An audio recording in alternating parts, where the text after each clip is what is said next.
Now, we've still got about 2 months to the primary for the Democrats over there in Florida, but a new NBC Marist poll actually showed something really interesting. It's a close race for Graham. She's 2 points behind Phil Levine, who's leading right now, but over 40% of people said they were still undecided, and so you're going to see over the course of the next several weeks a real tightening. A lot could change. It's going to be really interesting and also probably really expensive, because that's what it is to run in Florida. Yeah, there's no doubt about that. I find all of the women who are running to be so fascinating, but I think there's one thing that, whether it's implicit or explicit, there's so much research about how if you take a group of men who are meeting and you add a woman to it, what it means about cooperation, conversation, the way people are willing to work together. You can talk to any of the women senators. They meet as a group. They talk about how different that is than when they meet with the Senate as a whole.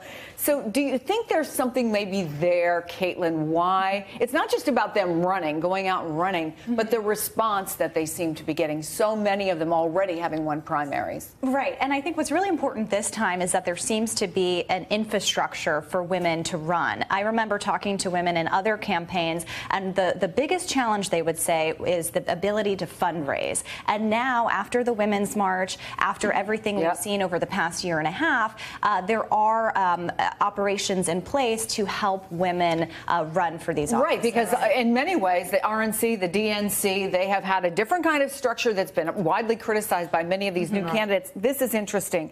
39% of all Democratic nominees now are women this year.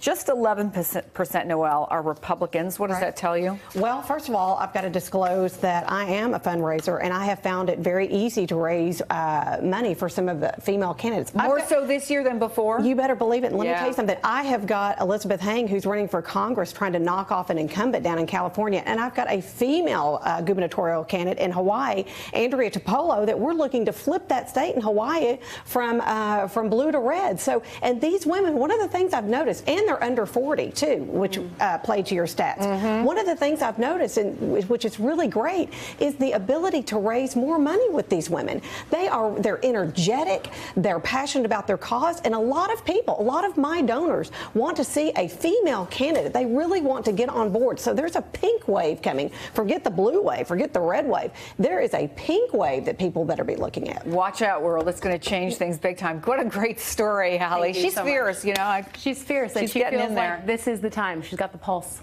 Okay, well, we're going to keep on all of this from now until November. How many days is it? Hey there, I'm Chris Hayes from MSNBC. Thanks for watching MSNBC on YouTube. If you want to keep up to date with the videos we're putting out, you can click subscribe just below me, or click over on this list to see lots of other great videos.